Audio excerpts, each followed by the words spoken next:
I was studied that as well. It's more of a metaphysical thing. It means, turn to the side and see the good or the God in that person, rather than wanting to judge them and wanting to attack back. To find a way to see things with a different eye. So in other words, you're looking at them this way and they hit you, then you turn this way and try to see a different eye. But still, that wasn't as easy for me to get as I did codependency work and things like that. And then I realized there is a way to not enable and allow people to be abusive while still respecting them and while still taking care of yourself.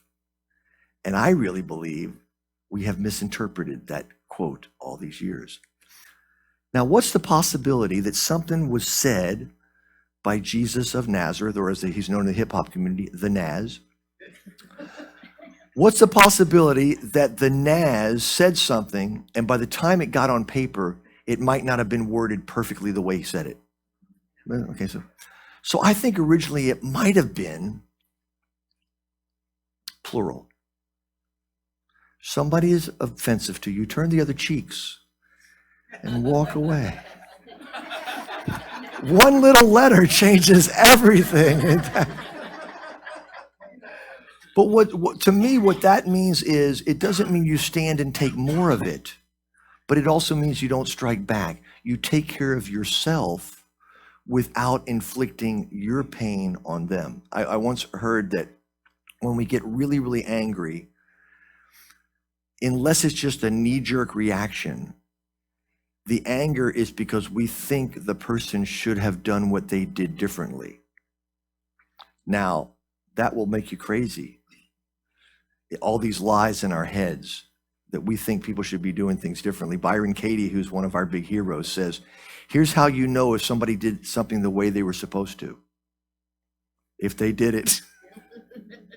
That doesn't mean that you don't try to create new ways and set new boundaries, but it means to say that something happened and it wasn't supposed to happen will only make you miserable 100% of the time. It's called arguing with reality. Now, that word reality is a loaded word because people say, well, can't you create a different reality? So arguing with what is, it doesn't mean that what is can't change over time. But in that moment, if it's raining on your wedding day, and you argue with it being raining on your wedding day, you're going to have a horrible wedding day. But if you go, it's raining on my wedding day, I have two choices. I can not allow it, which is crazy, or I can allow it and make the best of it, which is sane. And that's what we get a chance to do. So forgiveness, to me, is a life's work. Every time I think that I'm done with it, I get a new opportunity. New opportunity to forgive. Recently, we've had new opportunities to forgive. A lot of forgiveness is really around changing your thoughts around something, okay? I'll give you an example. Recently, we have had 9 performances get canceled, all of which were within a relatively short period of time. In other words, maybe 2 or 3 weeks before we were going to go do the gig. And since we make our living at this, there was like 3 weeks of income that were canceled. So I was bummed. I was talking to Reverend Mark about this today. I was bummed out. And of course, I'm going to be initially concerned as a householder breadwinner kind of energy that, ooh, there goes those gigs and that money. That's normal.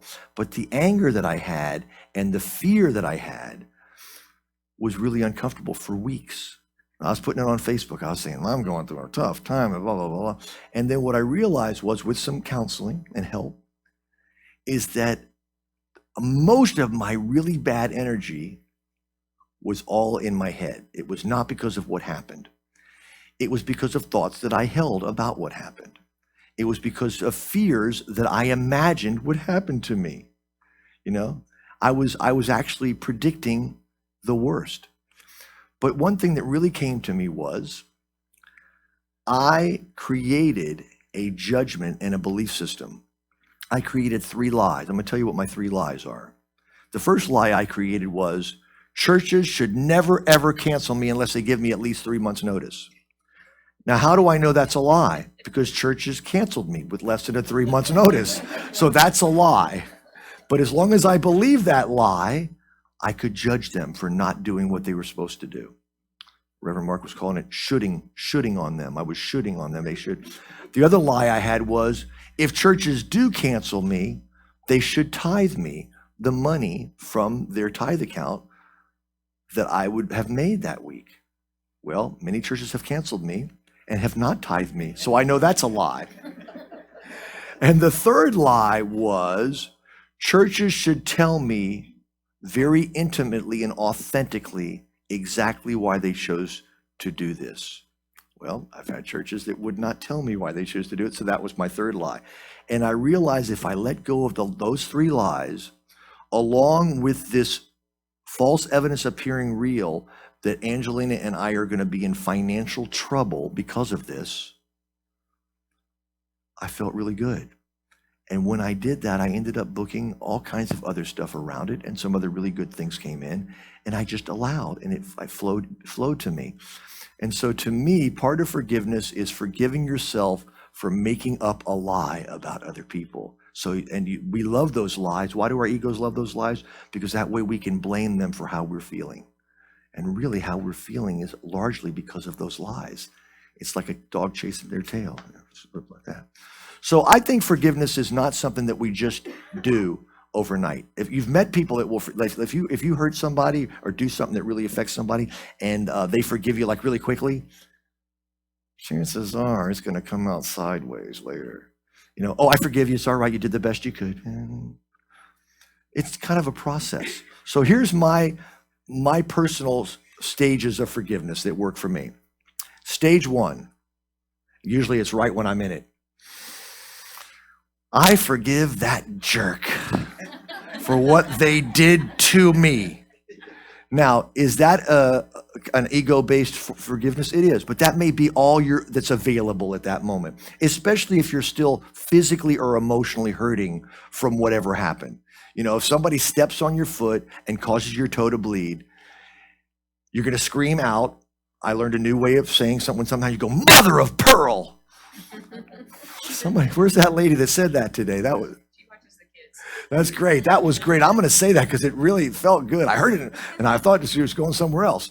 And anyway, so then if you realize you're starting to get angry at the person, then you can maybe start to move into forgiveness. Okay, I forgive that jerk they just stepped on my foot. Okay, so there's a part of you that knows that you want to allow and be in the now and accept what is. Here's the deal. If you try to say they shouldn't have stepped on your foot, you will be miserable because your foot will prove to you that that's a lie. They stepped on your foot. Okay. In the future, you can maybe avoid them. Okay, so that's to me like the first stage. It's a way of saying to the ego, you're right, that person's a jerk, you're right, ego, and we don't want to hold on to this anger and resentment. We don't want to make up stories. So to me, that's stage one. Then a little bit later, as you ponder a little bit more and you get more into your heart space, you get less absorbed in the outside and you get more connected. You might say something like, I forgive them because they did the best that they could. Now, raise your hand if you believe that in the big picture, everyone ultimately does the best they can at any given moment, given their state of consciousness at that moment. Can you buy into that, many of you? Okay. Can you buy into it that you have always done your best in any given moment, given the state of consciousness you were in at that moment? Less hands going up. You know why less hands are going up? Because it is easier for us to see the universe and God as perfect and to see other people as perfect. It's easier than for us to see ourselves as perfect. That's why Love Yourself Day is so valuable. It's easier because here's the deal. We have made up even more stories about ourselves than we made up of other people. And here's our favorite story. Well, you knew better than that.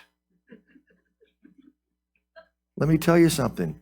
You may have known it on some level, but in the moment that you didn't do it, there was a part of you that didn't know it. And can we be gentle and okay with that part of us? Okay. So then we get to that stage where we're accepting that we and everyone else did the best they could at any given moment. you'll feel better about yourself and you'll feel better about them. And you're moving more into forgiveness. Then, if that is true, and we know that everything's happening the way it's supposed to, ultimately there's some kind of divine plan. I'm not sure I understand it, but I do see evidence of it in my life. Everything that I thought was so horrible about my life, and there's been plenty of them, including when my dad would not let me use his Cadillac to take this hot girl to the prom. That was a big deal to me at the time. It all worked out. All worked out. I'm doing fine now. But I mean, I just remember how that was like a big deal to me. At the time, it felt like this was horrible. Dad, you're going to make me go out in my little old 4-cylinder Plymouth, and I could be in a Cadillac, and I know things would work out better later on if I had to. Anyway, not going there. It all worked out. So, then it stands to reason if everybody's doing the best they can and you're doing the best you can, then it stands to reason that everybody and you in some way are doing the only thing you can. The only thing you can or they can in that given moment.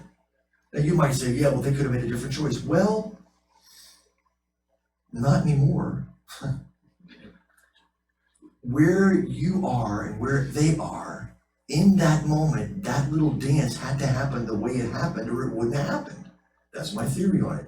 I may have made it up, but it makes me feel really good. And so if we're making up stuff, make up stuff that makes you feel good. I'll give you an example. Let's say that none of this metaphysical stuff is true at all. Let's say it's all made up. Would you rather a life where you made up that everything was beautiful and that we're all one with the universe? Or do you want to make up a life that things are horrible and when you die, you just die and there's no soul and there's no law of attraction and there's no eye for an eye and tooth for a tooth? Not that one, the other one. Whatsoever you do, what goes around comes around. How many people believe what goes around comes around? That is a wonderful feeling. If you don't believe in that, then you'll be confused about why things happen in a certain time. Ultimately, I think that every great religion has had some kind of energy around that. It's that, the golden rule, love thy neighbor as thyself, do unto others as you would have them do. Whatever we put out comes back to us. So if you make up a story that everything is happening the way it's supposed to happen, I believe that it's actually an absolute reality. But it doesn't matter if it's an absolute reality or not. You will feel better just having that story. And by feeling better, you will step into your good more, I believe. So now that we know that we're using these little tools, and now we're saying everything is happening exactly the way it should, including all the times that I have made mistakes. Raise your hand if you ever made a mistake. I forgive you. Because I know that particular mistake you made was really only a perfect place for you to be at the time, so you could learn from that mistake to be who you are now, which is who you're supposed to be. You probably all heard this, but I'll share it again because it's one of our favorite ones. Where does good judgment come from? Experience. Where does experience come from? Bad judgment. You can't beat yourself up for the bad judgment that gave you the experience, so you'd have the good judgment. Who beats themselves up? Come to Love Yourself Day Saturday. Yes. Okay. We'll put some arnica on those wounds. So now, this is what I believe is the fourth stage of forgiveness for me. And I think I heard Michael Beckwith saying this on Oprah. When you get to the place to where you can actually thank the person or the experience for giving you what you needed to be who you are right now. Now, raise your hand if something that you thought was the end of the world, the most horrible thing you could ever imagine, you are now grateful for it. Okay, that's a very, very, folks, don't try to do these things like the first night. I'm gonna go right to thanking them. You've got physical wounds, emotional wounds, mental wounds from the things that happen to you, okay? Don't pretend that they're not there. We are a quadrinity, mental, emotional, physical, and spiritual. Don't go right to the spiritual and forget about the other three parts. They need to be loved into the spiritual with you. So, Marianne Williamson says that just because you forgive doesn't mean you're ready to do lunch. You know, let those parts go at their pace. Your spiritual part of you is so far beyond forgiveness that we don't even need to mess with it. It's already there. It already knows everything. Let the other parts kind of grow with that. That's why I like to do it in stage. To me, it's more about being gentle. I like being gentle because when I'm not gentle, I suffer. When I'm not gentle with myself and others, either I suffer, they suffer, or we both suffer. So move gradually. Let your ego know that you're watching out for them, which sometimes to watch out, to be with your ego and watch out for it means you're going to set some boundaries. Boundaries can be good. See that everything happened the way it was supposed to. Then eventually see that everything happened the way exactly they did the perfect thing they were supposed to do. That experience was the perfect thing for you. Don't do this in one night. Give yourself some time. You might not be able to get any evidence from it. You might have to have faith in it before you have the evidence. Look at something else that happened in your life that you thought was so terrible that worked out really well. And then if you can get to that very fourth stage where you can actually find gratitude in your heart for what's going on. Give you a quick, let me ask you a quick question. Anybody freaked out over anything that happened in 2016? Anybody kind of flipped out? Michael Beckwith has a wonderful video on YouTube. Just go to Michael Beckwith, November 9th, and he has a really wonderful video that might offer you some extra forgiveness for yourself or for others around this. I personally have had to go very deep into my spiritual practices, really deep, of trust and faith that everything happens the way it's supposed to, that everybody's doing exactly what they're supposed to. And what is mine to do? What is mine to do? If I look at what everybody else is to do, I'm gone. But what am I supposed to do? How can I be of service to myself and humanity the most? And for me, what came to me was my job.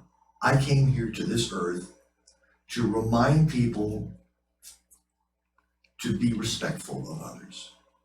Now, it is pretty much assumed in societal acceptance that we're supposed to be respectful to everyone regardless of their race or creed. That's pretty much acceptable. Not to say everybody's doing it in this country. As a matter of fact, the places where it's the biggest problem, they're coming to the surface now. That is ultimately good. It's got to come to the surface, okay? But we accept that as a society. One of the last ones to be accepted as a society was sexual orientation, to be respectful of everybody for their sexual orientation. But now as a society, we have accepted that. Age, accepting everybody regardless of their age. We used to be a youth-based society. I think we're changing from that. We're getting to be more of a love-based society, seeing the wisdom, seeing beauty in everything. The area where we don't seem to have that as a society acceptance is in politics. So there's two things you're not supposed to talk about in church, and that is religion, or talk about ever with anybody, is religion and politics, so we'll talk about both of them now. Here's my feeling on politics. It doesn't matter if you have a red ideology or a blue ideology or a purple ideology. What's going to change this country is if you're willing to respect and show the stuff that we talk about every single week, respect and tolerance and love and acceptance. Can you show that around someone who has a different political orientation? Now, that's the big challenge. I see the most spiritual people that I know on Facebook being horribly angry and disrespectful and name-calling to people that are of a different political orientation. Diversity, the new way, people of diversity. You have to take that into the political realm. Doesn't mean you change. Doesn't mean you don't stand up for your activism. It doesn't mean you don't push back and resist everything that you believe could be harmful. That's a beautiful. But can you do it with love and respect and tolerance? Okay, so in January of last year, it came to me that America's like a giant baseball team. You folks that are with me on Facebook are bored to death of this whole thing, but I'm gonna tell you, I'll say it to the rest of our, I call it the Purple Revolution. And if we're a giant baseball team, we have left fielders, they're kind of blue. We have right fielders, they're kind of red, but we're all on the same team. Would you agree that we all need to learn how to be on the same team and work together? And to me, there's less of that than I've ever seen in my life. In my lifetime, I've never seen, I mean, I was very young in the 60s, but I understand that during Vietnam and some of that kind of stuff, the same kind of thing was there. And apparently we didn't get it completely. Why? Because we weren't supposed to. We needed to make some bad judgment so we could get some experience, so we could get some good judgment. So that is my challenge to all of us, is that can we actually go out in the world and deal with people that say things that sound absolutely ridiculous to us? Can we not tell them that they're ridiculous? Can we find a way to connect with them? I'll give you an example of what I heard in relative to this. There's so much, Mark and I were talking about, there is so much good in the world that is happening right now, more than I've ever seen. People coming together, people trying to get, that you probably heard about the mosque that was burned down and the synagogue gave them the keys to the synagogue so they could use it while they're building. You know, there's always so much more good. Unfortunately, we tend to get told about the not so good, the more sensational stuff. Okay, but there's so much good. People are getting together. Well, I heard about this story where a woman saw another woman with a pro-choice sign of some sort and went up to her and said, "You know that's murder, and you're a murderer."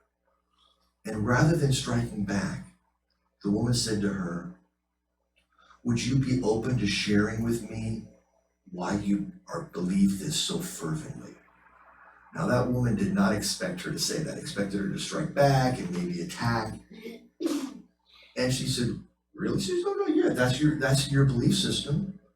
I respect it. It's not mine, but I respect it. Would you be willing to tell me why you believe that?" And the woman started crying. She says, "You know, I've never been able to have kids. I've always wanted to have kids and I can't. And it flips me out when I see people that can, they give them away or have them destroyed." All of a sudden, these two people, it didn't matter what they were talking about. It didn't matter that they were polar in their ideology, polar in their political orientation. They were connected because at the heart level, we're all one. And so I really think that that's what's going to bring our country together more. You think something's going to create America to fail? It's us. If America fails in any way, it's because Americans didn't come together. So we have to forgive ourselves of that. So we're going to finish up here. Angelina and I are going to sing a song called "I Forgive You for You Know Not What You Do." There will be a reference to turn the other cheeks in the song. But I will share with you that my most challenging relationship of my life, boy, talk about a lesson. If I could have wanted any one person never to have been born, it would have been this person. She was a surrogate mother of mine. And I called her my sacred villain. I thought I better look it up on Google to see if anybody else has used that. And I couldn't find it. Usually if you think you made up something, Google it, you'll find out you didn't. But I couldn't find sacred villain because it was coming to me that she did play a villain in my life. She did, that's fine. But there was a sacredness in it because it kept pushing me to let go of my judgments, to let go of my self-hatred, to let go of my feeling small. Now, I'm not going to say it was comfortable, but over and over and over again, she continued to give me new opportunities to heal my own emotional issues. And by the end of 2012, we had both gotten to a point to where we believed that we did not need this contract anymore, that our contract was done, that I had gotten as much as I could from her, and she had gotten as much as she could from me, and then it just was oil and water. And every time we shook it up, it felt so awesome because it was all homogenous.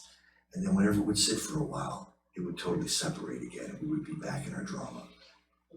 And within a few weeks, she moved about 4,000 or 5,000 miles away. And I have not seen her since.